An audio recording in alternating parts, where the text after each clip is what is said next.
Hola geoexploradores y geoexploradoras, bienvenidos a los jueves de científicos y de científicas. Y bueno, en un momentito vamos a arrancar ya nuestra plática.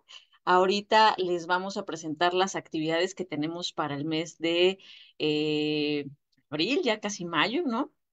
Pero mientras, pues queremos invitarlos a que se unan a esta nuevo canal que tenemos de Facebook y de Instagram. Acuérdense que estamos ahora en GeoExplora 2.0. La cuenta anterior nos fue hackeada, así que nos la quitaron y no podemos hacer estos en vivos, así que decidimos quedarnos ahora en GeoExplora 2.0. Y bueno, les hemos traído este mes de abril unas pláticas súper interesantes. Vino con nosotros la doctora Azucena Solís a hablarnos de sus ballenas bien bonitas allá en Baja.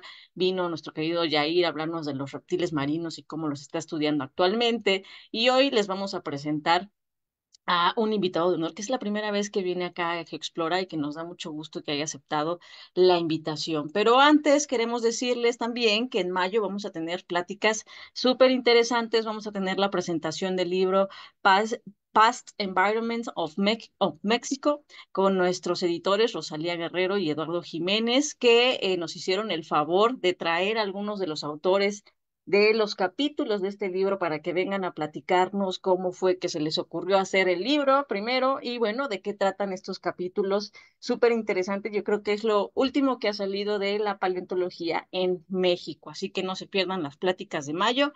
Estarán dedicadas a la presentación de este libro. Y acuérdense que tenemos los talleres sabatinos.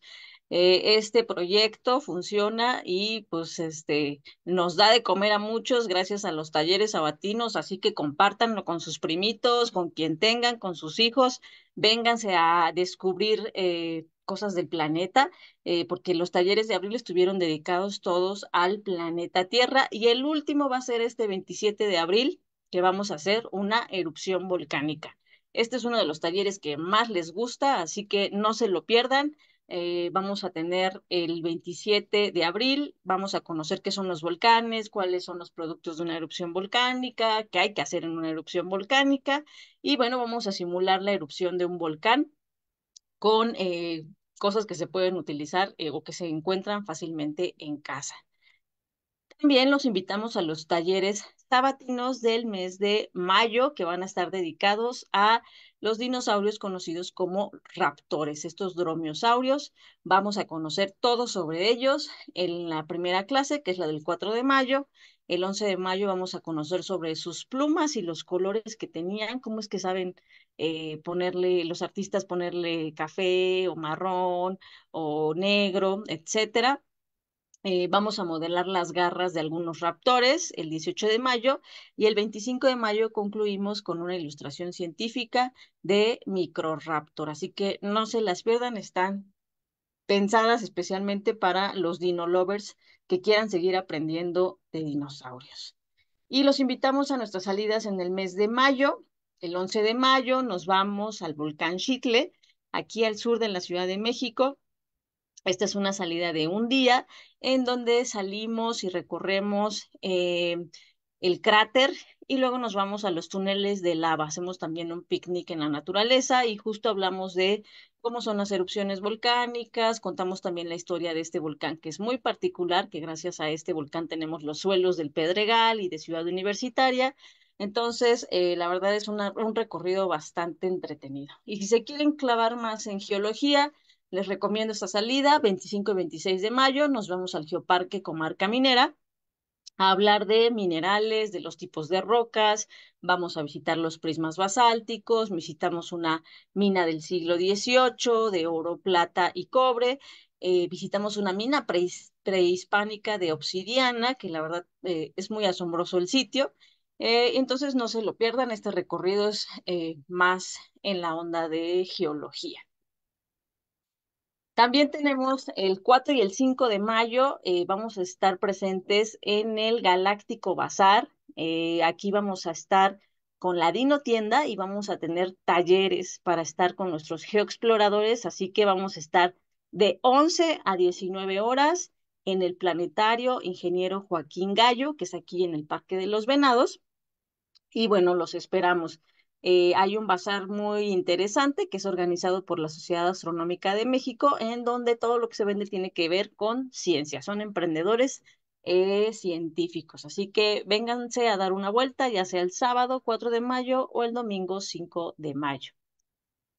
Y bueno, después de nuestros anuncios dominicales, que ahora sí fueron muchos, pues les presento a nuestro invitadazo de honor, es el doctor Roberto Emanuel Hernández Jasso, que aceptó darnos esta plática titulada La enigmática megafauna de la gruta de Loltún, Yucatán. Y bueno, para quienes no lo conozcan, lo voy a presentar. Él es doctor en paleontología por la Universidad Autónoma de Madrid, España. Tiene un postdoctorado en el Centro INA, Yucatán, México. Es biólogo del Instituto Tecnológico de Ciudad Victoria, miembro del Sistema Nacional de Investigadores, especialista en vertebrados continentales del Cenozoico tardío de México, con énfasis en los cambios de diversidad, recambios faunísticos, biogeografía histórica y paleoclimática. Cuenta con más de 10 publicaciones nacionales e internacionales. Tiene 7 años de experiencia en la docencia, investigación, diseño y pertinencia en planes de estudio de licenciatura y posgrado en instituciones como Universidad de Guadalajara, Universidad Autónoma de Guadalajara, Universidad Autónoma de Tamaulipas y el Tecnológico Nacional de México, Campus Boca del Río. Actualmente dirige dos proyectos de investigación. El primero en el centro INA Yucatán bajo el nombre Análisis de Mesodesgaste e Isótopos Estables en Esmalte de Mamíferos de la Cueva Loltún Yucatán, inferencias paleoclimáticas y paleoambientales durante el Pleistoceno tardío y Holoceno temprano de Yucatán, financiado por becas postdoctorales por México y Francia. El segundo proyecto es Biodiversidad de mamíferos medianos y grandes del Área Natural Protegida Altas Cumbres, Tamaulipas, México, en colaboración con el Instituto de Ecología Aplicada de la UAT. Además, ha sido miembro del Comité Científico de la Academia Jalisciense de Ciencias AC, de la Sociedad Mexicana de Paleontología y recientemente ingresó a la red de trabajo Proyecto IGCP 732 de Anthropocene de la UNESCO. Bienvenido, Roberto. Qué honor tenerte por acá y qué bueno que aceptaste venir a la plática. ¿Cómo estás? Hola, buenas tardes, Adriana. Es un gusto estar con ustedes, todos los geoexploradores. Gracias por estar aquí y que les pueda compartir un poco de los trabajos que estoy haciendo en la península de Yucatán. Este trabajo más que nada proviene de los resultados de la investigación postdoctoral que he realizado en estos años.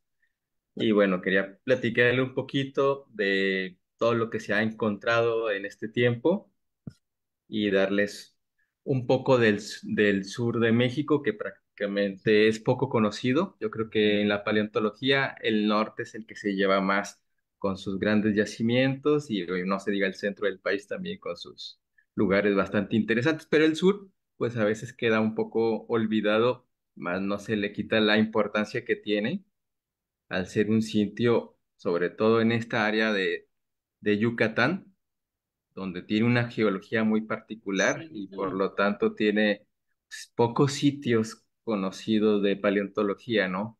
Como yo creo que los más conocidos es Hoyo Negro, que recientemente se le ha dado bastante publicidad por la cuestión de Naya, la jovencita que se encontró ahí de ujú, alrededor de 12.000 años, y otros restos humanos que se han encontrado ahí, ¿no? De finales del Pleistoceno.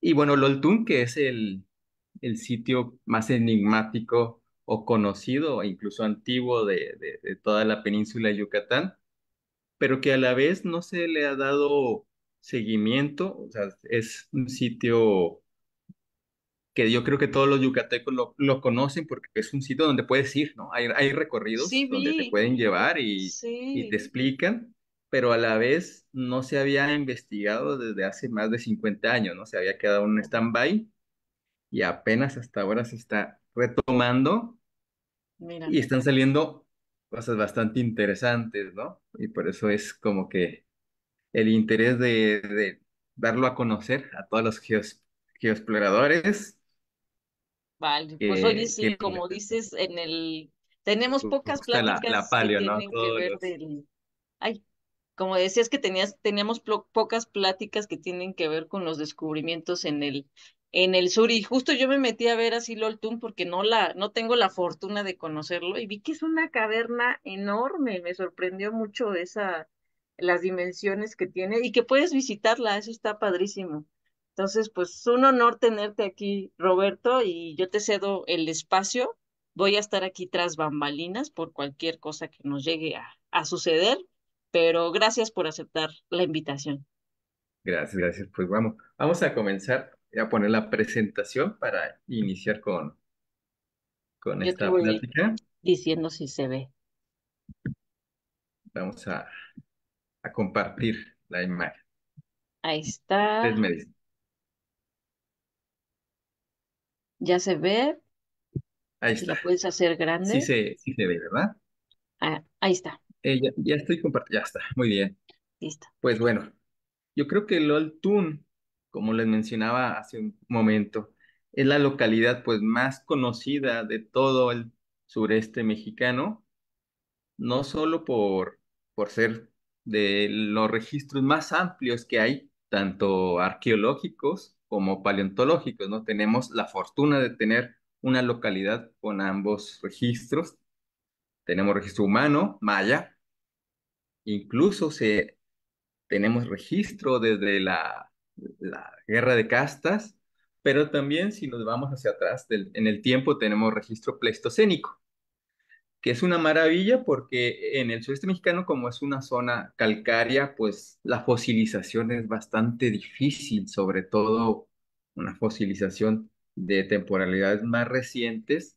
No tenemos más que registro marino en toda la península de Yucatán. Y tener localidades como es en el caso de Hoyo Negro o Loltún, pues es un privilegio, ¿no? Tener esa oportunidad de saber cómo fue. ¿Y por qué es importante? Porque tenemos registro tanto neártico como neotropical, es decir, fauna de origen o de afinidades neárticas, es decir, templadas, con faunas tropicales de influencia de América del Sur.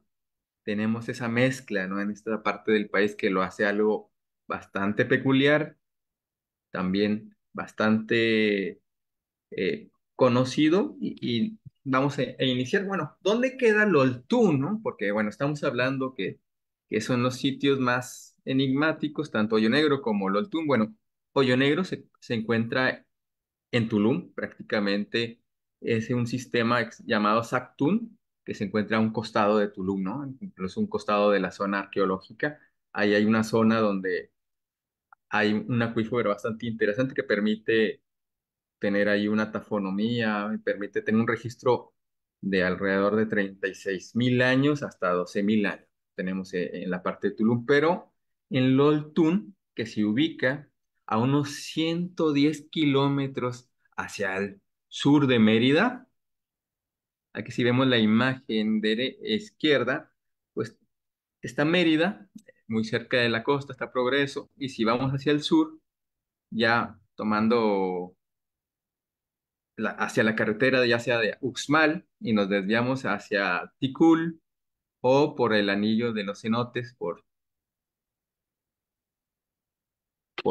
de ambos caminos podemos llevar, está más o menos a 110 kilómetros, ¿no? Y el punto o la poblado más cercano a este sistema de grutas se llama Oxuscat, que está prácticamente a 7 kilómetros de este poblado, ¿no? Es como el punto o poblado más próximo que se encuentra de esta localidad. Y es un sitio bastante comunicado, ¿no? No es así como que tengamos que cruzar una montaña o que tengamos que ir a sitios de terracería, ¿no? Está comunicado y podemos, como les mencionaba anteriormente, pues ir en vehículo y hay recorrido guiado, ¿no?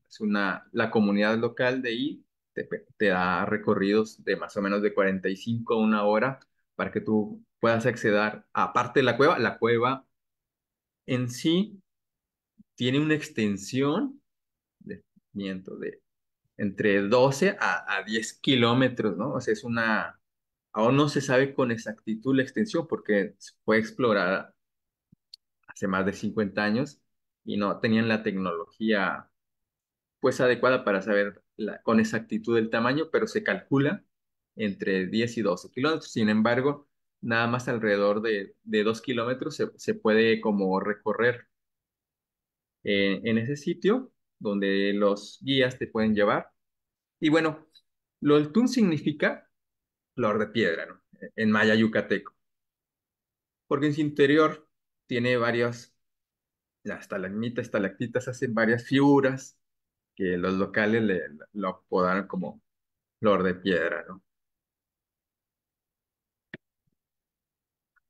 Si vemos, tenemos varias galerías, varios sitios con cámaras que tienen forma. Hay unos que en la parte superior le llamaban el Gran Cañón, ¿no? Cuando se descubrió, los primeros exploradores se hicieron alrededor de 1950, 1954, se hicieron las primeras exploraciones por varios grupos norteamericanos y cuando lo encontraron le dieron cierta similitud al Gran Cañón, ¿no? Por eso una de sus cámaras, así le apodaron como el Gran Cañón.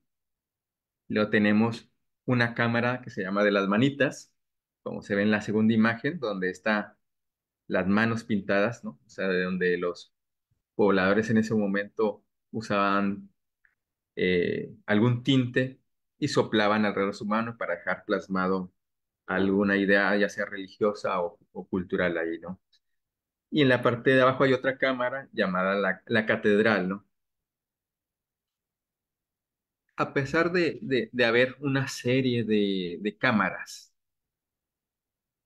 hay unos puntos donde hay cavidades, hay 7 cavidades en la parte de toda la cueva. No es una cueva como en el sentido clásico donde está la montaña y tú entras por una oquedad y entras a una galería. Esto es un poco distinto, ¿no?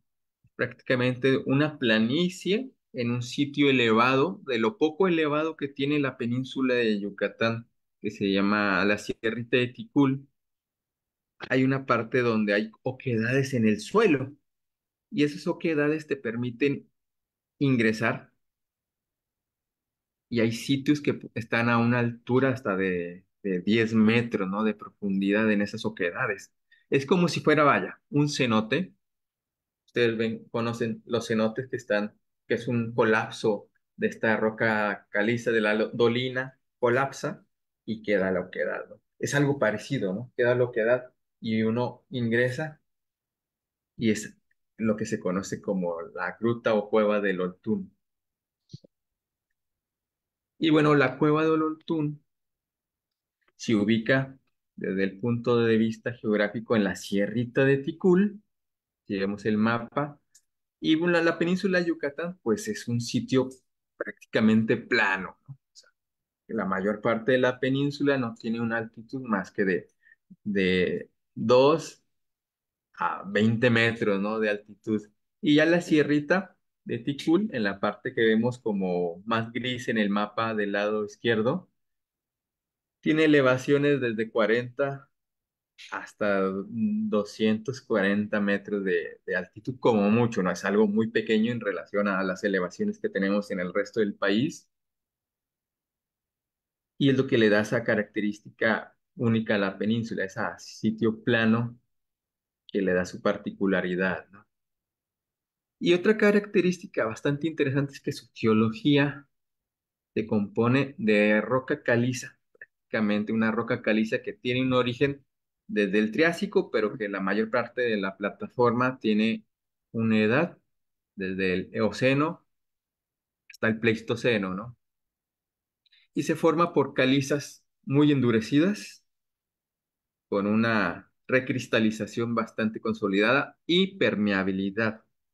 ¿Qué pasa con la permeabilidad? Que esa roca, así que cuando llueve, el agua, al ser permeable la roca, pues se filtra, ¿no? Y se va hasta las grietas, hasta las calizas más consolidadas, más endurecidas, formando como sistemas de acuíferos en el interior y creando galerías o cuevas por, por ser la caliza, estar en contacto con el agua, la acidez del agua, pues va configurando este sistema como si fuera un queso gruyere, como si fuera un sistema de, de perforaciones, un sistema de grietas en el que el agua se filtra y no tenemos ríos en toda la península de Yucatán, ¿no? Es lo interesante que en toda la península no hay ningún sistema superficial de agua.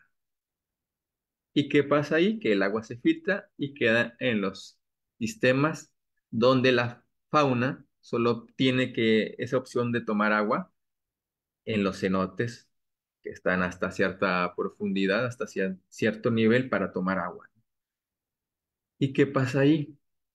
Que la fauna muchas veces queda atrapada. Ahorita vamos a ver más adelante que son trampas naturales, ¿no? Estos cenotes que uno los ve y los toma como un sitio de recreación, realmente muchas veces juega un papel como una trampa natural. Bueno, y como vemos, Yucatán, la geología de Yucatán tiene pocos sitios eh, fosilíferos. Prácticamente la parte norte de la península es pleistocénica. Hay un sitio muy conocido en Yucatán, se llama El Corchito, donde hay una serie de manglares y todavía vemos el suelo con un registro de fosilífero, de bivalvos pleistocénicos, ¿no? Y ya en la parte, por ejemplo, de Mérida y esa sección es neopleocénica y encontramos también registros en el suelo, incluso de Mérida o en construcciones, también de bivalvo, ¿no? De almejas, conchas, etcétera, encontramos registro todavía marino, ¿no? Sin embargo, en la parte de la Sierra de Ticul también encontramos marino, pero es donde se ubica esta gruta, ¿no? Esta gruta también tiene un registro fosilífero marino en sus paredes, pero lo más trascendental es el registro continental que hay en ella, ¿no? Y aquí es un pequeño map de cómo sería toda la gruta del Oltú, ¿no? Prácticamente nomás tiene dos entradas. Una es la entrada Nazcap, que es en la parte más norteña del sitio, y otra parte que se llama entrada Loltún. No sé si se alcanza a ver aquí con el cursor. Solo tenemos dos accesos, ¿no? Pero en su interior, la comunicación a veces es muy angosta y no permite el paso y se tiene que accesar mediante rapel o se tiene que accesar por otras vías, ¿no? Porque son galerías a veces muy angostas y en otros casos son muy amplias, ¿no? Hay sitios, hay cámaras muy amplias de 20 metros o más, depende de cada zona, pero es lo que le da ese punto interesante. Pero de ellas hay uno que da, llamada cavidad Huechil, que en maya yucateco significa armadillo, donde hay dos abrigos rocosos. Aquí en esta parte inferior del mapa, el pozo uno y pozo 2, hay dos abrigos rocosos, que es donde se ha explorado y se tiene el registro fosilífero más grande, ¿no? A pesar de ser una cueva bastante amplia, nada más se ha explorado esta cavidad llamada Huachil y es donde ha salido todo el registro de paleontológico y arqueológico. Y como les menciono, esa cavidad Huachil es una cavidad que se encuentra más o menos a 10, 12 metros de profundidad. Y en un momento del Pleistoceno, donde eh, prácticamente las condiciones climáticas eran algo más áridas, más secas, era un bastión de agua. O sea, la cavidad de Huitzil estuvo en muchos momentos cubierta de agua y eso atraía a la fauna, ¿no? Eso atraía a los herbívoros en busca de agua para tomar. ¿Y qué pasaba ahí? Imagínense un probóscido, imagínense, o un cenatro, un perezoso terrestre, o un cuberones como un gonfotérido, desesperado por beber agua, y su olfato indicaba que en esa cavidad había agua, ¿no? ¿Y qué hacía? La necesidad de buscar ese vital líquido hacía que el animal se internara más y buscara tomar y descender a ese sitio donde nunca más iba a volver a salir de él.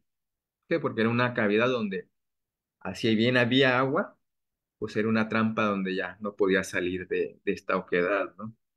Y se ve la parte inferior de la foto, vemos la oquedad con una altura considerada y un probóscido, pues seguramente ahí caía y ahí moría, ¿no? Ahí tenemos registro fósil de varios probóscidos, de varios probóscidos donde prácticamente murieron de la caída, ¿no? El animal caía, seguramente se fracturaba y moría in situ, ¿no? Moría en ese sitio y por eso tenemos ahí incluso huesos donde han sido blanquecino, hueso blanquecino que indica que estuvo expuesto al sol.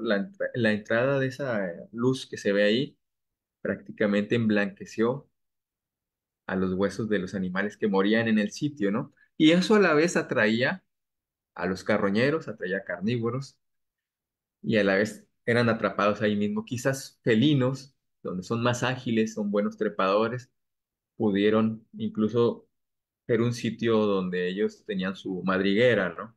Pero para otros, como los cánidos, que buscaban ahí carroña, pues también era trampa para ellos, ¿no? Ya quedar atrapados ahí y no poder salir.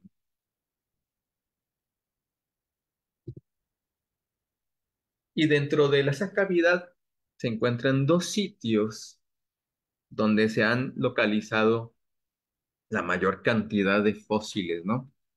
Uno se llama la localidad o abrigo El Toro y el se llama El Túnel. El Toro es la más profunda dentro de estratigráficamente, tiene una profundidad bastante grande y se ha encontrado fauna pleistocénica hasta la reciente, ¿no? La tenemos ahí una serie de 16 capas estratigráficas en el que se ha encontrado registro de todo tipo, ¿no? Y el tipo de sedimento, la mayoría es prácticamente tierra café arcillosa, ¿no? Es tierra café arcillosa arrojiza, ¿no? Donde se encuentra la mayor parte de este material paleontológico y arqueológico. Y luego tenemos en el túnel, que solo tiene 7 capas, sin embargo, se correlacionan más o menos entre, entre una localidad y otra, tiene una correlación temporal más o menos parecida y nos da algo muy interesante, ¿no? Esa preservación del material paleontológico hasta el Pleistoceno. No se ha logrado calcular la edad con precisión de cada capa, ¿no? Prácticamente cuando, después de que los norteamericanos descubrieran este sitio, fue hasta 1977 a 1980 que el INA fue a hacer las exploraciones y excavaciones en esta localidad. Prácticamente Ricardo Velázquez fue el que primero en hacer estas exploraciones y él levanta esta columna y a partir de ahí varios equipos de Lina México, Oscar Polaco y todos ellos empiezan a describir la fauna que se encuentra aquí y se encuentra a ver toda la importancia de la localidad.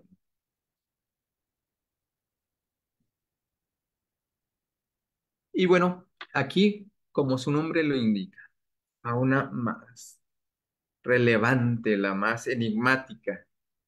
La fauna más antigua que tenemos de la Gruta Lultún, empezamos con un Pleistoceno tardío, como les menciono. No hay una fecha exacta que nos permita decir, es del Pleistoceno medio tardío, es del Pleistoceno, es del interglacial tal, ¿no? Pero podemos más o menos calcular por el tipo de fauna, más o menos en qué evento climático estaría, ¿no? Por ejemplo, hay una capa, en la capa entre las capas 16 a la capa 13, encontramos fauna muy tropical. Incluso esta fauna la podemos encontrar actualmente en zonas de bosque tropical, desde perennifolio a caducifolio, ¿no? En bosques todavía muy parecidos a lo que existe actualmente en la península, en la zona de, ya muy cercana al Petén, entre la península y el Petén, encontramos este tipo de fauna como el temazate, el venado temazate, los mustélidos, el venado coileus virginianos, el cola blanca, el pecarí de labios blancos, son fauna que nos indica condiciones todavía tropicales, ¿no? Es decir, estábamos en un episodio donde todavía no había un deshielo, ¿no? Seguramente en un evento interglaciar, seguramente estábamos en un episodio interglaciar que nos da condiciones húmedas que permiten el desarrollo de esta fauna, ¿no? Es decir, sin hacer un análisis profundo, podemos calcular que estas condiciones todavía eran bastante verdes, ¿no? Bastante eh, una selva tropical, ¿no? Sin embargo, para salir de duda, se hizo un estudio del registro del pecarí labios blancos, Tallasus pecarí, que es el registro más antiguo de todo México, ¿no? O sea, el Tallasus pecarí existe actualmente en las selvas tropicales de Campeche, Chiapas, pero se queda ya muy restringido y se distribuye hasta Sudamérica, ¿no? Pero en cuestión paleontológica no se conocía un registro paleontológico, ¿no? No se conocía un registro fosilífero de este animal en el Pleistoceno, y es el primer registro que se tiene, se ha encontrado recientemente, y la historia de este pecarí pues sería algo parecido, ¿no? Este pecarí probablemente depende de, si bien su alimento le da proporción a agua, siempre debe estar asociado a un cuerpo de agua. Así que seguramente el pecarí, que vive en grandes grupos, buscaba una fuente de agua, ¿no? ¿Y qué pasó? Se acercó demasiado a la oquedad en busca de agua y fue víctima de esta trampa mortal, ¿no? El pecarí cae, muere en la caída y queda enterrado en la capa 13. Quedan, quedan sus restos. Solo se han encontrado algunos restos dentales, pero podemos decir que la trampa natural cobró su víctima, ¿no? Es un registro pues bastante interesante al ser pues, el más antiguo de todos los pecarís que hay en México, ¿no? De esta especie, ¿no? Del labios blanco.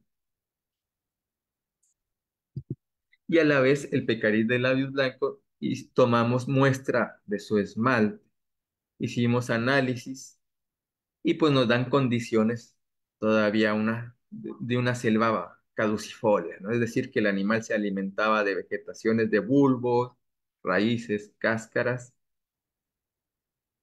y nos indica, pues, por lo tanto, que era un entorno todavía selvático, ¿no?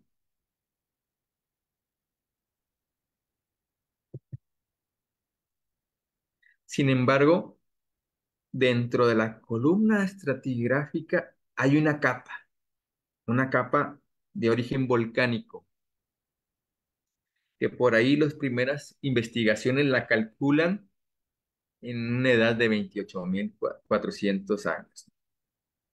No se ha comprobado con isótopos para ver si tiene precisión esa edad, pero es lo que más o menos la correlacionan ellos con una erupción que hubo en el Caribe, y se calcula más o menos que fue en eso, ¿no? Es decir, el comienzo de, del último máximo glacial, ¿no? A partir de ahí va iniciando el último máximo glacial y es un parteaguas de la fauna tropical, y a partir de ahí encontramos fauna ya más con afinidades como más templadas, ¿no? Que más adelante las vamos a ver.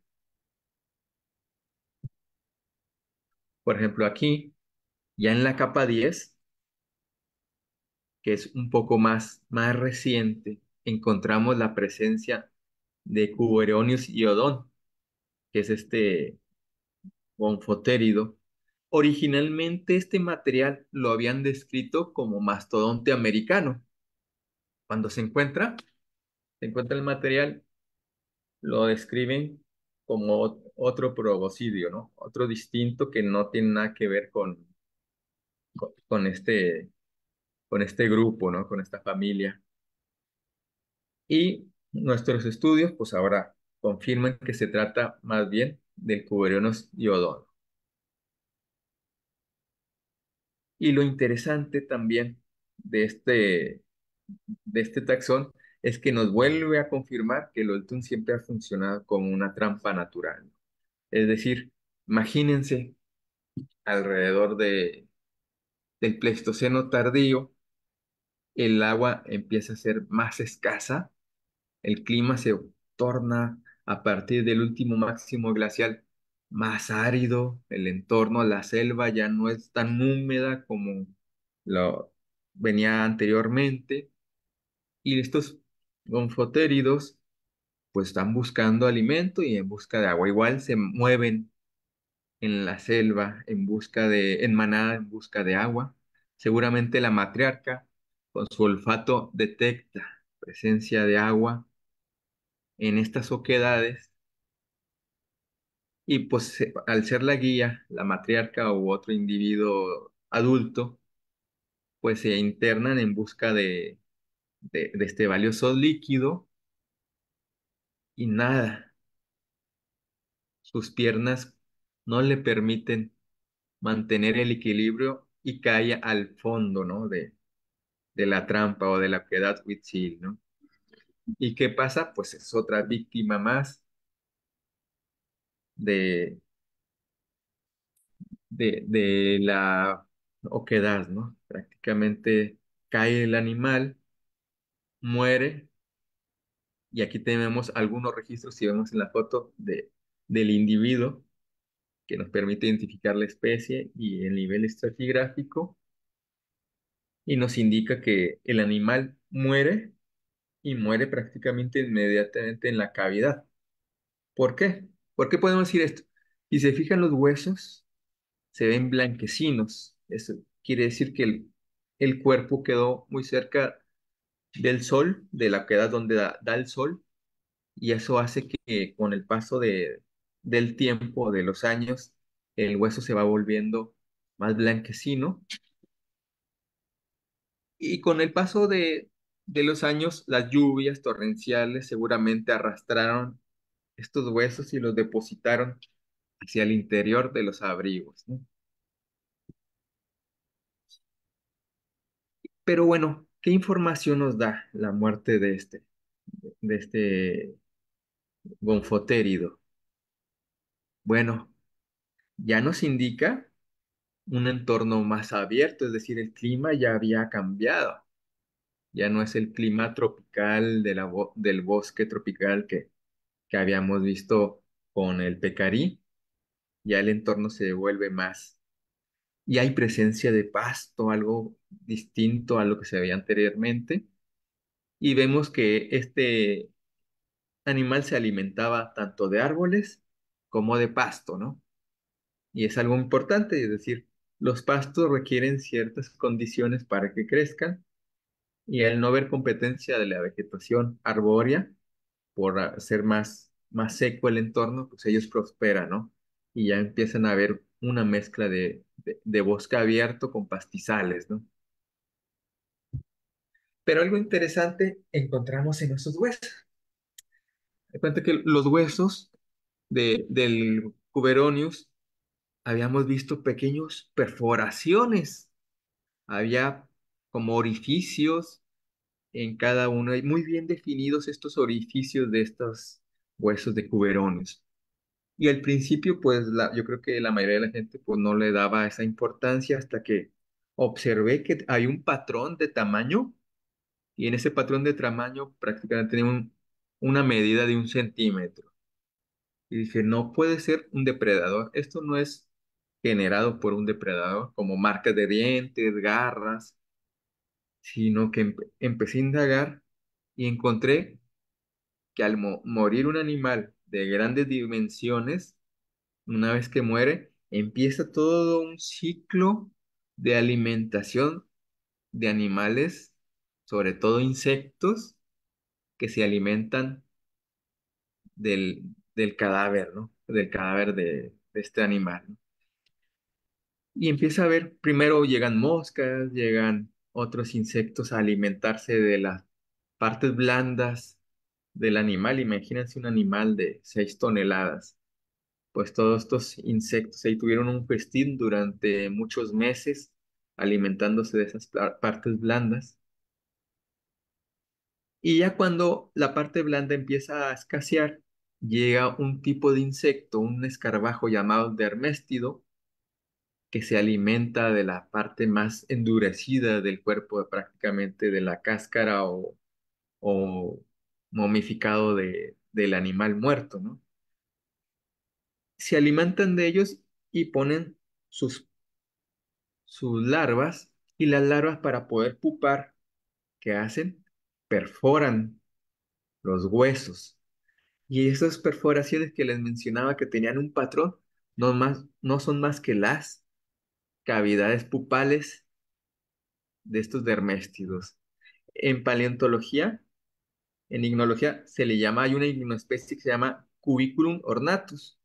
Es este tipo de perforación particular que lo generan los derméstidos, ¿no? O sea, es algo muy interesante porque no solo se encontró el Cuberonius y podemos saber cómo murió, sino que gracias a la presencia de estas perforaciones, pues nos indica todo el proceso desde que cae, muere y cómo es consumido y utilizado por los derméstidos, ¿no?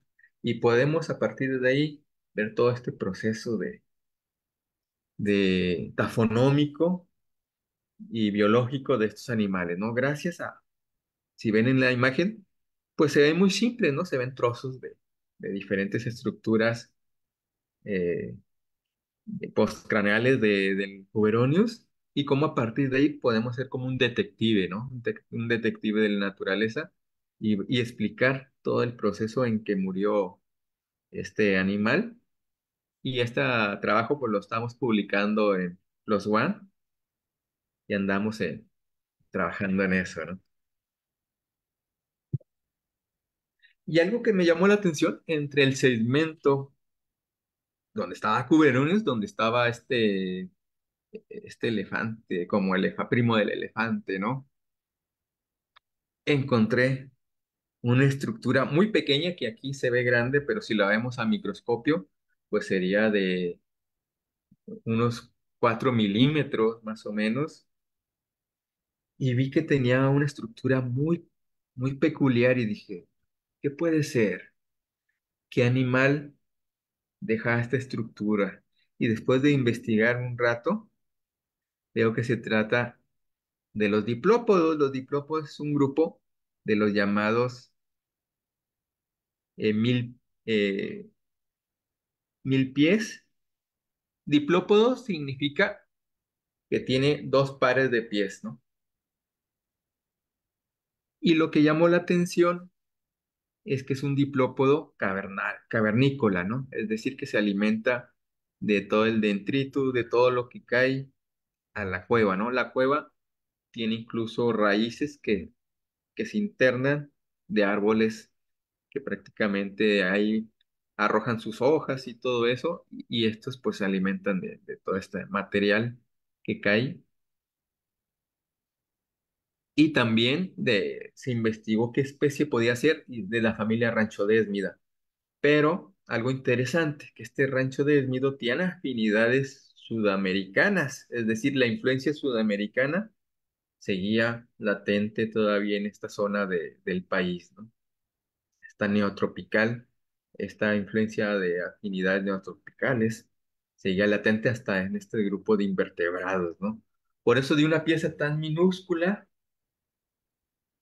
toda la información que da, ¿no? Yo creo que si uno no criba todo el material, no expulga, vaya el término, a veces se nos puede ir datos tan importantes en la paleontología Yo conozco muchos colegas, así como un break, así, donde les gusta trabajar grandes vertebrados y pues aquí no. A veces es un mamut completo, a veces un tigre de dientes de sable, a veces un reptil grande. Y es interesante, ¿no? Pero a veces los pequeños detalles te dan información complementaria o a veces mayor a la que te puede dar un, un taxón tan conocido como un mamut, ¿no? A veces son microscópicos o a veces son detalles que uno los pasa de largo, que no te da, no los ves a simple vista, pero si eres de ojo de detective y empiezas a indagar detalle por detalle, pues te van a dar información bastante particular, ¿no? Bastante importante, sobre todo desde el punto de vista paleoclimático, paleoambiental, paleoecológico, pues sería como sacarte una minita ahí, ¿no? Una mina de oro. Y algo, yo creo que está todo inédito y lo estamos trabajando, pero nada más se los menciono brevemente, ¿no? Los Dune ha sido, como menciono anteriormente, una trampa natural y hemos encontrado un tipo de propósito que yo creo que es el punto más interesante de todos estos años que llevo trabajando aquí, la presencia de un mamut. Si se fijan en la bibliografía, ustedes ponen en Google distribución de mamut en México, va a decir, se distribuye casi todo el país, menos Tabasco y la península de Yucatán.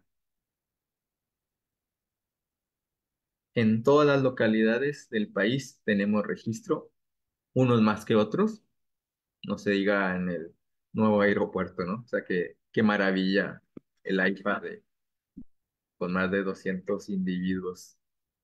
Sin embargo, en la península se desconocía, ¿no? No se sabía si por cuestiones tafonómicas, es decir, no había condiciones y no, nunca fosilizó, nunca no era un lugar climático, no había un clima idóneo para estos animales o no se había explorado.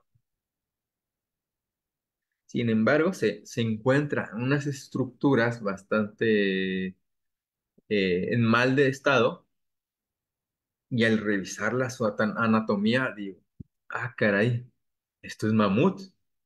O sea, se encuentran láminas dentales de lofodontos y los lofodontos nada más hay dos tipos de lofodontos, ¿no?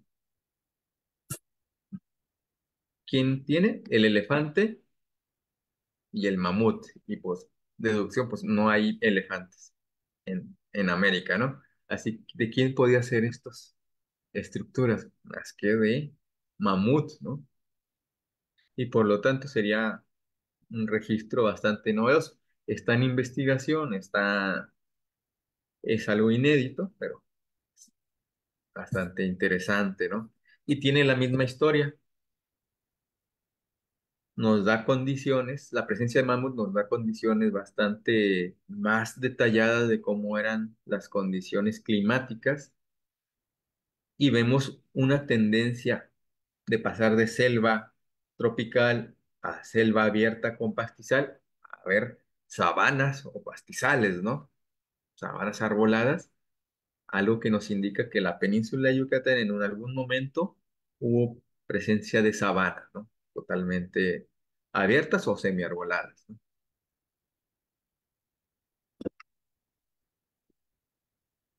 Y bueno, el mamut, regresándome, pues nos cuenta una historia muy parecida al del cuberón, ¿no? O sea, seguramente la matriarca u otro individuo se acercó a la oquedad en busca de agua.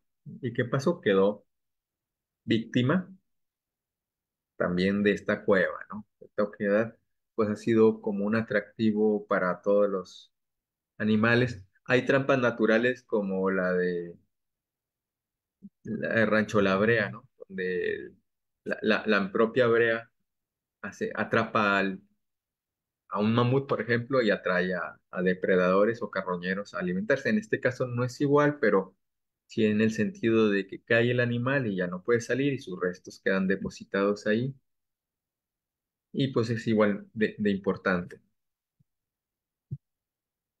Otro característica, otro taxón que a lo mejor pues no es vertebrado, no es megafauna, pero también tiene una importancia muy interesante, es la presencia de unos bivalvos que son del orden Unionidae, la familia Unionidae. Es el género Megalonaides. Bueno, uno diría, ¿y qué importancia tiene estos como mejillones, no? Pues que son dulceacuícolas, es decir, no son marinos como todo el registro que hay en la plataforma de la península, ¿no? La península tiene este, un registro bastante amplio marino, pero aquí no, aquí tenemos dulceacuícolas. Y si bien en Loltun se han encontrado otros bivalvos más pequeños, eh, o caracoles terrestres, caracoles semiacuícolas, este es el primer registro de toda la península de Yucatán de este bivalvo. Ahora la cuestión es, ¿llegó por cuestión natural su distribución biogeográfica natural o fue trasladada por el hombre? No tenemos, no está asociado al humano, o sea, no hay en esa capa restos humanos, sin embargo, su explicación pues da muchas incógnitas, ¿no? O sea, su explicación, como su distribución requiere la presencia de peces, porque es un bivalvo parasitario que requiere su larva parasitar un pez y de ahí completar su ciclo de vida. En los DUN tampoco se encuentra registro de peces y por lo tanto llegó en cuestión natural, es difícil comprobar, ¿no? Lo trajo el humano, probablemente, ¿no? Probablemente como una ofrenda, un intercambio en esa época, pues llamaba la atención porque son bastante grandes estas valvas, si se fijan ahí en el Vernier, pues son de 10 centímetros, 12 centímetros, son llamativas, ¿no? Y posiblemente tengan una función como ornamental, religiosa, funeraria, pero bueno, es parte de la investigación que apenas se está haciendo. Y a finales del Pleistoceno, ya prácticamente en la capa 7, 8 y 7 es como que ya hacia el límite Pleistoceno, tenemos también registro muy interesante de megafauna que nos indica, se correlaciona con la presencia de estos pastos, ¿no? Tenemos el camello o llama, cabezona, llamada la especie Meochena macrocéfala.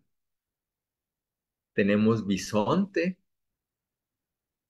Equus conversidens, que es el caballo pleistocénico, y dos grandes depredadores, ¿no? Para los que les gustan los carnívoros, hay un registro muy interesante de Eosindirus, que es el lobo terrible, el lobo gigante, lobo terrible del Pleistoceno.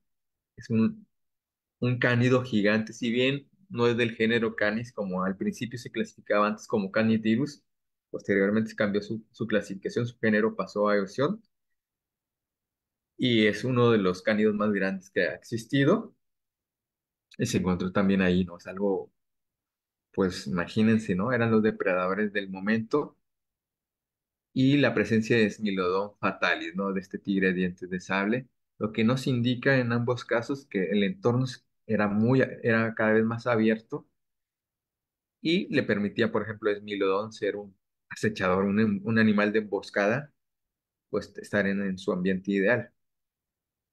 ¿Y cómo es que se encontraron ahí en Lontú, no? Pues, el Smilodon es un felino que prácticamente, ahora sí que en las oquedades para comunicarse hacia la oquedad Huatzil, son oquedades, son cavidades muy pequeñas para llegar hasta lo...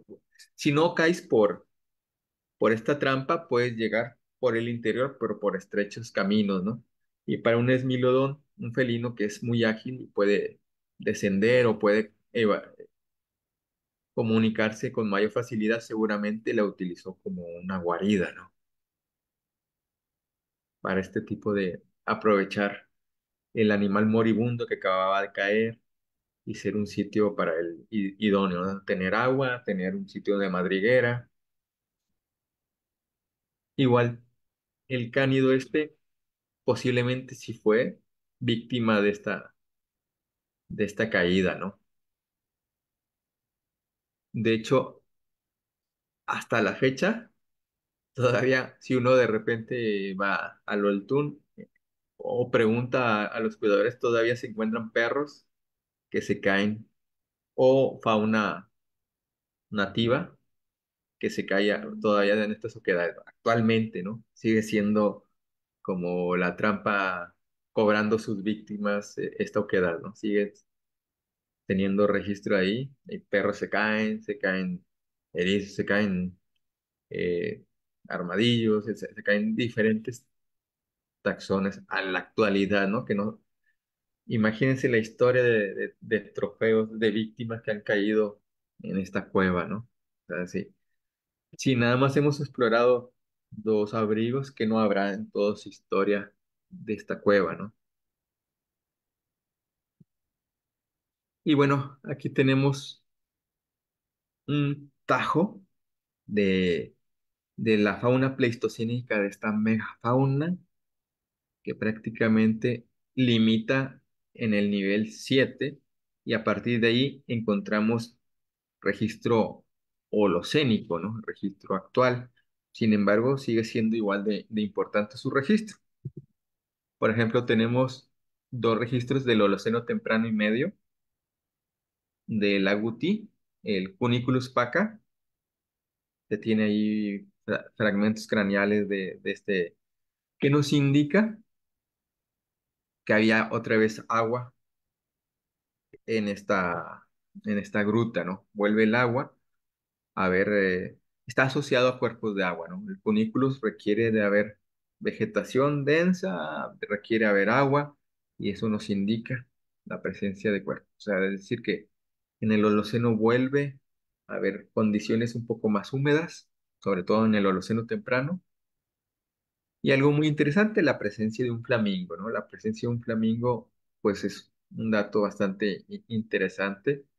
Hay un registro de aves bastante amplio en la cueva que ya se ha estudiado, se han hecho tesis muy amplio, pero este es por primera vez se registra esta ave, ¿no? Es un registro bastante interesante, ¿no? Que también lo estamos estudiando para su futura publicación. Y otro punto que yo creo que da una incógnita a la cueva es que a lo largo de la secuencia estratigráfica, desde el Pleistoceno tardío hacia el Holoceno medio, encontramos Equus conversiden, o sea, es con presencia de caballo. Aquí hay varias cuestiones, ¿no? O sea, si uno ve la presencia de caballo a veces asociado a cerámica maya, algo no cuadra, ¿no? El caballo americano Equus conversi, el caballo pleistocénico, pues se extingue en toda Norteamérica igual que el resto de la megafauna. A finales del Pleistoceno, su registro desaparece, sin embargo, en varias capas, hacia lo más reciente aparecen caballos. Y ahí surgen varias hipótesis, ¿no? Que el sedimento ha sido removido, el estrato ha sido removido por corrientes y ha revuelto material de una temporalidad con otra. A la hora de excavar,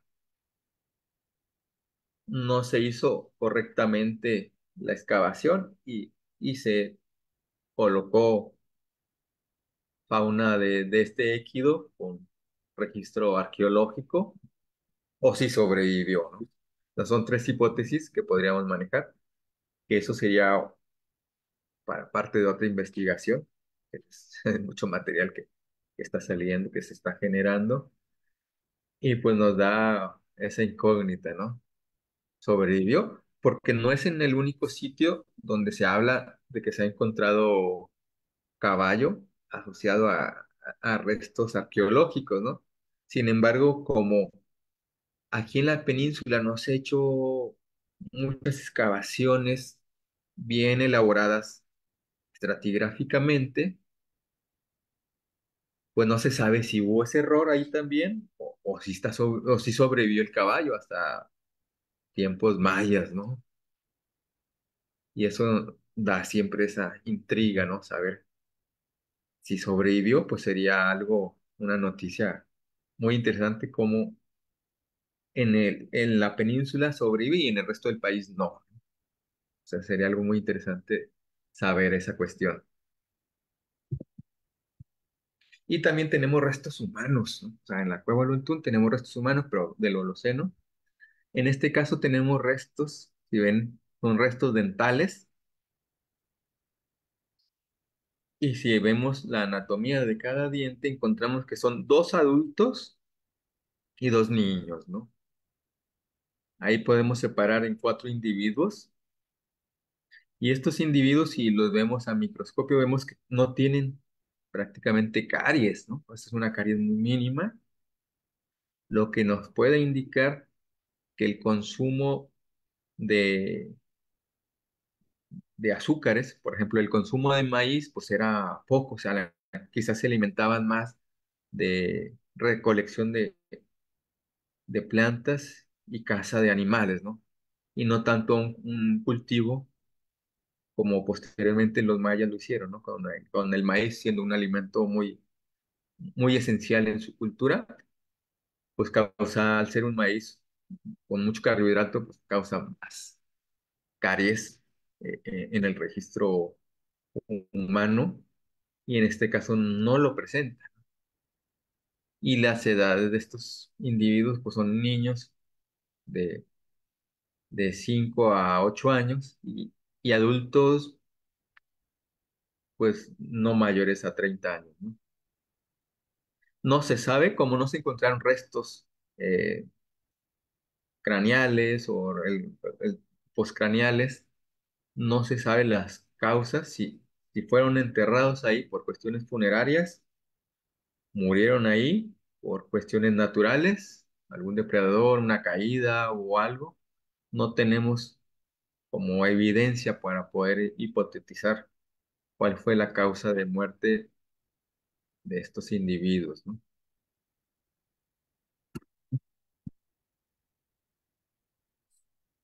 Y bueno, también tenemos registro hacia en el Holoceno Medio de fauna que actualmente ya aparece, ya se ve como parte de la fauna del sureste mexicano, ¿no? Vuelve a aparecer Odofuileus virginianus, el venado cola blanca, el temazate, el pecarí de collar, el puma, jaguar, ya no hay los grandes depredadores como Aesionis dirus o como el Esmilodón y quedan como gobernantes el puma y el jaguar, ¿no?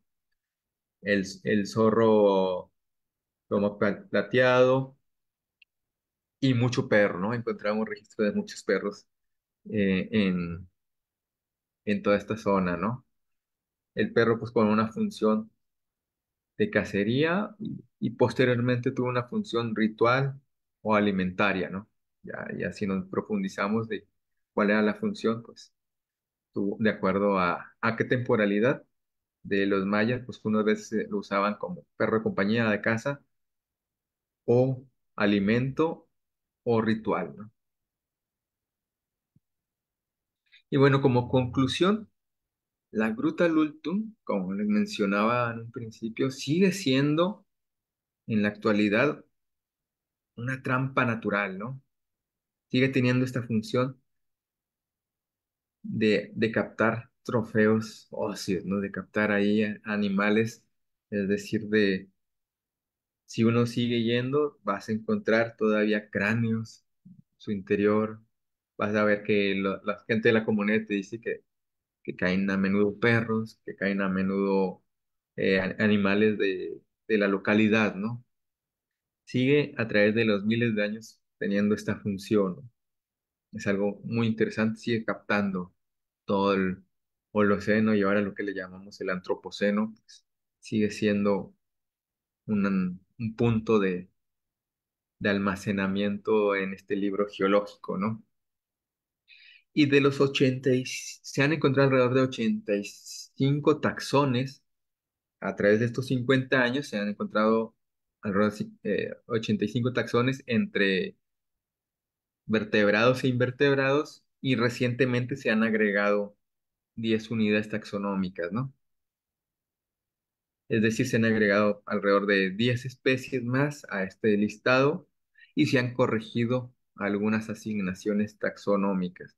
Es decir, la lista se va ampliando y es uno de los sitios con más amplios no solo del sureste, sino del país, con un listado taxonómico bastante amplio y una secuencia estratigráfica pleistocénica o holocénica, pues bastante interesante, ¿no? Bastante bien nivelada, aunque todavía no tenemos unas fechas de isótopos que nos permita dar con exactitud un número, pero sí más o menos podemos tener una secuencia de diferentes niveles estratigráficos y cómo se ven esos cambios temporales climáticos, ¿no? Cómo podemos ver esos de la selva densa a una selva abierta, a pastizales y de nuevo vuelve la este, selva baja caducifolia.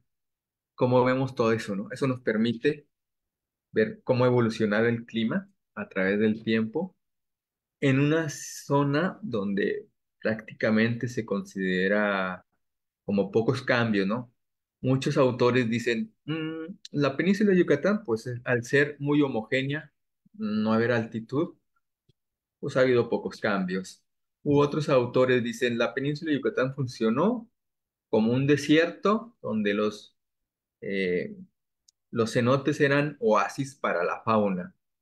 Tampoco encontramos evidencia de en ningún momento que indicara eso. No, no encontramos evidencia de endemismo, no encontramos evidencia que fuera un desierto la península de Yucatán en ningún momento. Si bien si hubo una tendencia hacia la desertificación, en ningún momento encontramos condiciones tan áridas como para decir que fue un desierto.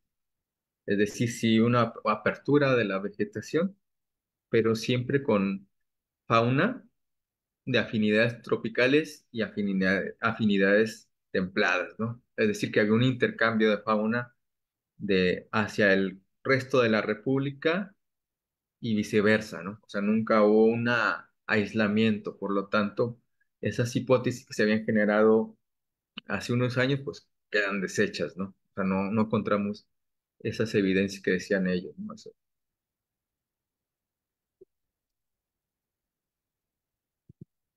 Y bueno, doy gracias a todos los geoexploradores por más o menos dar un tinte de lo que es la península de Yucatán y de lo que se está trabajando en Loltuno. A mí me pueden localizar en Fósiles de Tamaulipas 2 Caso, ese es mi Facebook, y ahí subo a veces cuestiones de Yucatán y a veces también de Tamaulipas. También me ha tocado andar explorando Tamaulipas y subo de ambas sitios por si les interesa, pues más o menos, o si tienen alguna duda o interés de esta investigación.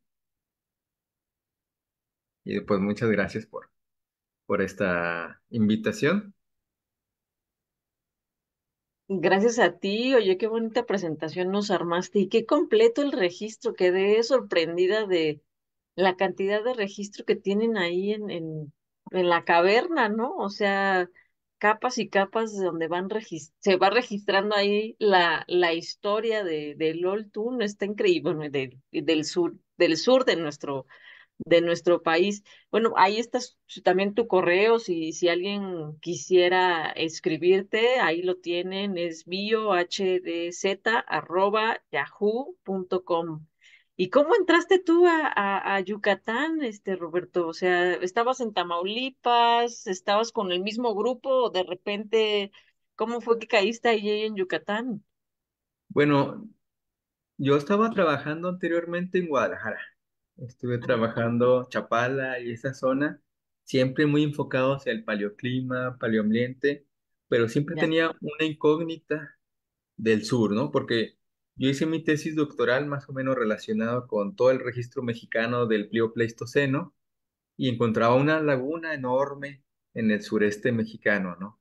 Y yo decía, bueno, tiene que haber algo muy importante y veía Loltún y Loltún tenía información, pero con muchas lagunas, ¿no?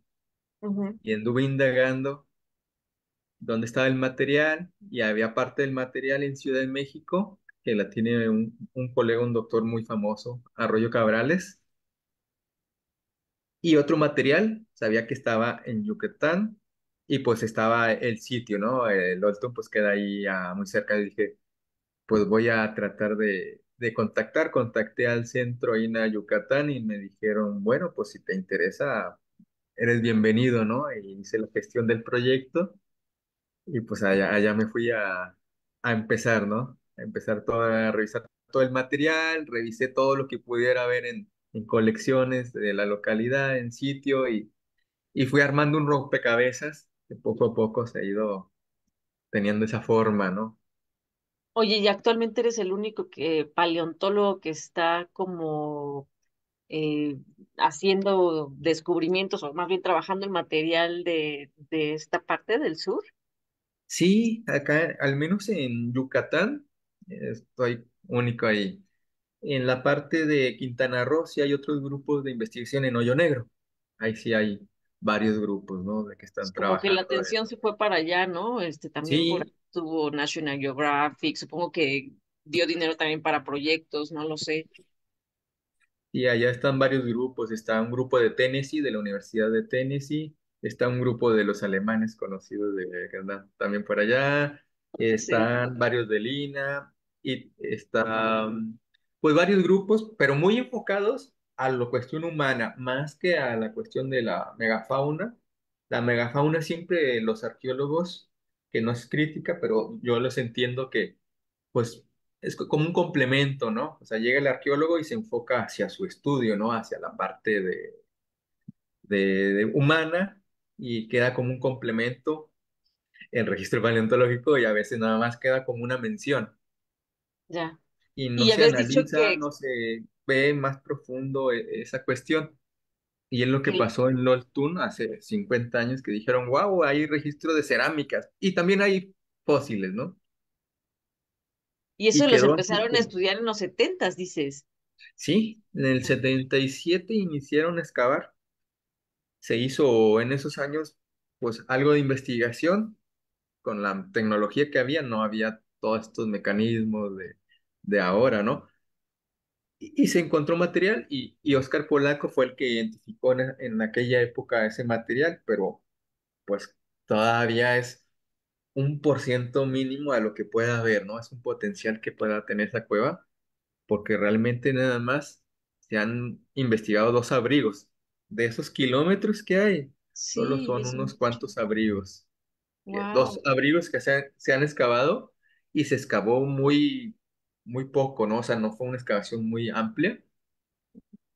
Wow, lo que va a salir de ahí si les siguen estudiando, Ah, ojalá que lo siguieran estudiando, sí, porque sí, sí. es una pieza importante de la historia de nuestro país y de nuestro planeta. Me Ajá. asombró mucho del el mamut, el registro está allá abajo del mamut. No es tan común, ¿no? En el sur. No, es el primer registro en cuestión de la península. Wow. Y pues es un descubrimiento bastante interesante en cuestión de la distribución de la especie, ambiental, porque el mamut pues prácticamente solo se alimenta de C4, hay como alimento mixto, pero muy pocos casos, y pues te da una cuestión de paleoclima, paleoambiente bastante interesante, ¿no? Órale, no, pues está súper interesante todo lo que está saliendo. Ojalá que tengas la oportunidad de seguirle chambeando ahí porque van a salir más cosas interesantes. ¿Cuántos papers ya llevas de aquí? O sea, de toda la Pues yo le información del calculo World Tour. que estoy redactando alrededor de entre 5 y 6 van a salir. ¿Qué tal? Y No, puede haber bueno, más, pero el tiempo y todo eso, y sí. aparte que estoy redactando otros papers de otras zonas y cosas así, pues a veces el tiempo es el que falta, ¿no? Sí, no, pues me imagino. Mira, pues te voy leyendo acá los comentarios que tienen los exploradores. Había uno antes del mío, déjenme ver porque mi celular no me deja ver todos. Por aquí Luis Arturo dijo, esas grutas son un queso suizo gigante, todo agujereado, pero actualmente está cerrado al público. Ojalá que pronto las reabran. Ah, ¿está cerrado? No, no Hubo sé si una uno va. cuestión de que se cerró como, tiene poquito que se reabrieron, pero para Ah, investigación, porque hubo casos de histoplasmosis. ouch. En la Ajá, región, no en la cueva, pero sí en Calchetoc y zonas de varias cuevas por cuestiones de histoplasmosis, se buscó como evitar que hubiera problemas y se cerró. y está cerrado. Mira, Ya empezaron a abrirse con permisos, ¿no? ya. Ahorita, si uno pide el permiso adecuado en el centro INA y todo eso, pues sí se puede acceder, ¿no? O a la comunidad bajo ciertas condiciones. Sí, yo creo que ya Mm, pronto se va a volver a abrir porque ya empezaron, antes ni siquiera uno, o sea, hubo un momento en que dijeron nada y pues nos limitaron todo el paso, ¿no? Y así, ¿no? Tienes que estar como que al pendiente que las autoridades sanitarias sobre todo, ¿no? Autorizar ujú. y todo eso. Y Ah, bueno, ya no tardan en abrirse, ¿no? Ya ahí es... está, porque Luis Arturo es de allá, entonces seguro que Sí, sí, sí, te me da lo una saluda vuelta. que sí lo conozco. Por acá, Christopher Axel Cisneros dice, me di cuenta que por lo regular el sur de México está conformado por tierra caliza, toda la península de Yucatán, tipo GIS, exactamente, la famosa Creta, es una caliza, casi, pues sí, toda la península es de caliza. Por eso esas playas tan bonitas que vemos así, con arenita blanca. Por acá dice Luis Arturo, te vas caminando por cualquier parque de Mérida y afloran en el suelo esos bivalvos. Ah, los bivalvos que nos presentabas. Ajá. Por acá, Eika Dinotime dice, ¿por qué posible ruta pudieron llegar los mamuts para estar por ahí, por la gruta? Es probable que vengan de Chiapas. O Ah, sea, de acuerdo a varios estudios que posteriormente se van a dar, como son inéditos, pues no podría dar como todos los datos, pero probablemente vinieran de esta parte del país, que es el punto donde más se ha encontrado, el punto más del sur del país que se ha encontrado mamut, ya. y sea como en un lapso muy corto temporal, pudo haber ingresado mamutus a la península, ¿no? O sea, no fue así como que tuvieron una distribución continua el mamut a través de todo el Pleistoceno, seguramente en el lapso donde más se abrió la vegetación y permitió el paso de este taxón a estos ambientes, ¿no? Por acá Luis Arturo dice, hace poco unos compañeros del servicio les tocó ver un puercoespín arbóreo que estaba ahí abajo ya aporreado por la caída. Ah, esto que nos comentabas, que actualmente ven también que se siguen cayendo los animalitos Ujú. ahí pues a las cuevas, ¿no? Sigue siendo la trampa natural de hace miles de años y es como el claro ejemplo de cómo ha sucedido esto a través del tiempo, ¿no? Actualismo biológico y puedes hacer Ajá. ahí tafonomía actualizada de cómo se van deshaciendo los esqueletos, las partes blandas, está padrísimo. Bueno, pobrecitos animalitos que caen, pero está interesante esa parte del actualismo biológico. Por acá, Ulises A. Morales dice, muchas gracias. Yasu Hernández dice, saludos, Doc, a ver cuándo viene a Tula, Tamaulipas, a investigar los fósiles de aquí. Mira, están invitando a Tamaulipas. Sergio Martínez, muchas gracias. Saludos, saludos, Sergio. Mira, nuestro querido Fauno Alberto dice, qué interesante plática. ¿El nuevo material que están estudiando proviene de colectas recientes? Está preguntando. ¿Y en esta nueva investigación están actualizando la estratigrafía? Bueno, va a haber un grupo, es que está todo como programado, ¿no?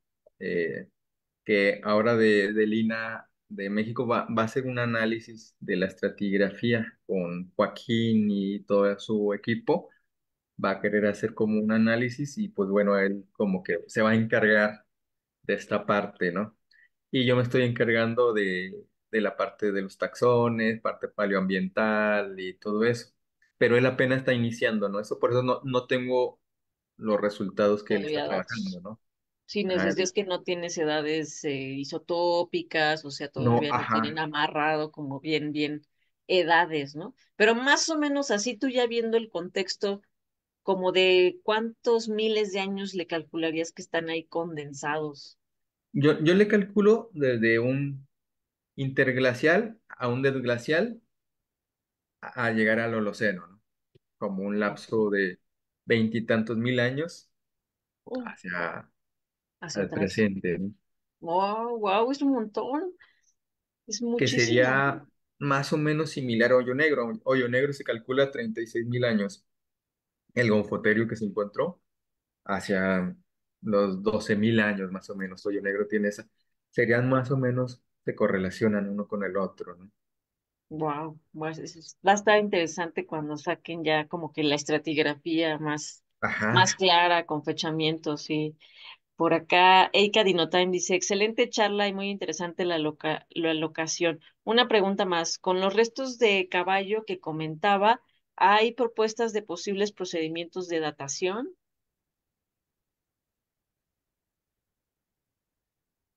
No hay, como le menciono, la cuestión estratigráfica de edades se está manejando por otro grupo que nos conocemos y estamos en constante comunicación, ¿no? Pero ellos apenas están sacando esa parte, ¿no? O sea, ellos van a hacer esa parte de datación y bueno, es lo que se encargarán de ver esas diferencias temporales de este taxón, ¿no? Y bueno, sería interesante no solo en Loltún, sino en el resto de la península, porque se han encontrado esas eh, équido en temporalidades donde se supone que se ve extinto, ¿no? Como en Calcetoc Ujú. y en otras partes, incluso de Quintana Roo, se ha encontrado. Sería interesante que se hiciera una tesis, una investigación que agrupara toda la península para ver si llegó ese taxón sobrevivió, ¿no? Sí, como un relicto ahí Ajá. en Yucatán. Ah, qué interesante, mira. Por acá también está Luis Arturo, dice, espero ver estos trabajos publicados. La verdad, el material se ve bastante interesante y como aporte a la palio en esta zona que no está muy trabajada. Felicidades. Saludos, Luis Arturo, que nos ve desde la península.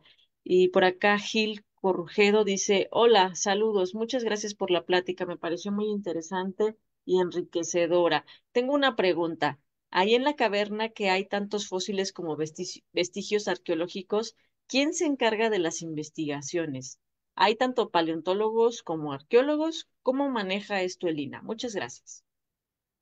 Bueno, ahorita yo estoy trabajando solo, o sea, lo que va a la investigación he estado trabajando solo y apenas se está incorporando este equipo de Lina de acá de México, pero no hay nuevas aportaciones arqueológicas, ¿no? O sea, ya se hicieron hace 50 años y al menos en lo arqueológico no se ha retomado ese estudio, ¿no? Ujú. Y faltaría ahí de la cuestión arqueológica que vuelvan a retomar, que quizás con este que se está removiendo todo, ¿no? Con lo paleontológico al rato van a traer nuevos grupos de investigación arqueológica y estoy seguro que se va a A construir más, reactivar. ¿no? Ajá. Ujú. Es como que se despertó de nuevo el interés de esta localidad a partir de estas investigaciones, ¿no? Y sobre su pregunta de quién se encarga de las investigaciones, supongo que están dirigidas o coordinadas por el INA estatal, ¿no? Yucatán. Sí, el Centro INA Yucatán. Y bueno, en el caso del otro grupo es el Laboratorio de Arqueología, pero está muy ligado al Centro INA Yucatán. Exacto. Y la última pregunta dice Melissa Robles, ¿convivió esta megafauna con habitantes de la península? Fíjate que eso es interesante porque el registro en Loltún humano no tiene como es como que en el límite, o en el nivel 7 se ha encontrado humano y mezcla de megafauna. Solo se calcula unos 12.000 años. pero ya con mamut y con el resto del cuberón y todo eso, sí, no, no hay vestigio humano. Ah, interesante, interesante. ¿De qué edad es el del hoyo negro? Esta, ¿cómo se llama? ¿Naya? O, creo Como que sí, 12.000 años, 12.000. 12.000 y pico años. Sí, pues, o sea, sí, de alguna manera están correlacionados con lo que tú Ajá. ves acá. Sí, órale, eso está muy interesante. Y no ves así como huesos que estén modificados, como para utilizarlos para rascar carne o cosas así, o sea, en más abajo, sin que haya humanos? Sí se ha encontrado unos vestigios de que uno diría no pudo haber llegado por cuestiones naturales, igual que el bivalvo, ¿no? Que por cuestiones Ajá, naturales no pudo haber llegado ahí y se hipotetiza que el humano tuvo influencia en la presencia de esos. Hay un esqueleto con unas estructuras ahí que son marinas y que no pudo haber llegado por cuestión natural, ¿no? Al sitio, ya, que también está en investigación ese material, pero bueno, así como un adelanto, es un hueso de una ave que tiene características sobre el hueso del ave hay cuestiones marinas, ¿no? Así hay otro animal marino que está en el hueso y no pudo haber llegado por cuestiones naturales, ¿no? naturales. Wow, eso está interesante, mira, pues qué bárbaro y ojalá que sigan saliendo más cosas de resultados que nos sigan asombrando. También lo de los flamingos, yo me quedé así, órale, está padre, ¿no? Que también se vayan haciendo los rompecabezas de distribución de aves, nada más de la megafauna, ¿no? De anfibios, de reptiles, eso también está interesante y de plantas, porque también qué ambiente con las plantas han podido establecer algún ambiente. Hay un trabajo muy, muy antiguo también de que se hizo palinológico, pero igual el problema de los tunes cuando al momento de muestrear no se sabe si se hizo pues correctamente o hubo fallas, ¿no? A Porque ver, de repente hay cosas que dices, ¿y cómo está eso? ¿Cómo llegó ahí, no? hay que Y, actualizarlo. y hay que actualizar, hay que volver a tomar Ujú. muestra y volver, por eso te digo que es como que volver a retomar todo y replantear todo lo que se ha dicho, ¿no? Que son antecedentes bastante importantes, pero que hay que replantearlos, ¿no? Ay, pues bravo, felicidades por tanta chamba. Supongo que ya Sí, por eso si hay tesistas por ahí que quieran trabajar, yo creo que necesitamos gente, todo lo contrario que a sí. veces se cree que uno quiere estar solo investigando, no, necesitamos gente que No, se apoye, necesitan que manos, ojos, sí, colectar todo. Entonces, pues, quien quiera y está interesado, pues, contacten a Roberto, necesita manos, necesita gente que le interese. Y pues ya están viendo, o sea, el sur también tiene un registro fósil interesante que tenemos que agregar a la historia que contamos de nuestro país. Y pues nada, muchísimas gracias por habernos traído esta super presentación. Gracias por darnos este panorama de lo que está saliendo por allá. Y bueno, pues cuando tengas un paper así, alguna información, te invitamos aquí a GeoExplora, a este espacio para que nos vengas a platicar de más descubrimientos y te agradecemos muchísimo tu presentación, Roberto. muchas gracias por invitar y por escuchar y a todos los exploradores también por las preguntas tan interesantes que hicieron Sí, ya y ves, son pues bien clavados aquí en la palio, les gusta, les gusta. Muchas gracias. a ti y a todos los geoexploradores, gracias por la Bueno, invitación. geoexploradores, gracias, sí. Y te digo, cuando saques algo nuevo, aquí te esperamos. Perfecto, gracias. Bueno, geoexploradores, esperamos que les haya gustado esta plática, que ya fue la última de abril, ya nos pasamos a mayo y como les dije, en mayo vamos a tener la presentación de este nuevo libro que salió de la paleontología en México. Van a venir algunos de los que hicieron los capítulos, los editores, y nos van a platicar justo de estos ambientes que había en el pasado, ¿no? Y mañana, por favor, no se pierdan, vamos a festejar el Día del Niño, así que traigan a sus sobrinos, a sus hermanos, a quien quieran porque vamos a hacer una dinámica. A las 5 de la tarde nos vamos a ver aquí para jugar Adivina quién de raptores, dinosaurios. Entonces, si saben de dinosaurios, si creen que saben de dinosaurios raptores, dromeosaurios, vengan a jugar porque se van a ganar dos boletos para el Jurassic World, Live Tour, una cosa así. Tenemos dos boletos, entonces se los pueden ganar para irse este 5 de mayo a este show de Jurassic World. Así que no se lo pierdan, vengan a participar para el Día del Niño. Muchas gracias, Roberto. Un abrazo hasta la Gracias, un península. abrazo. Supongo que si aquí nos estamos muriendo de calor, allá nos mega ganan. Todo el año, todo el año hace calor. Bueno, pues un abrazo y muchas gracias por vernos, exploradores. Nos vemos pronto. Mañana, Hasta de hecho. pronto.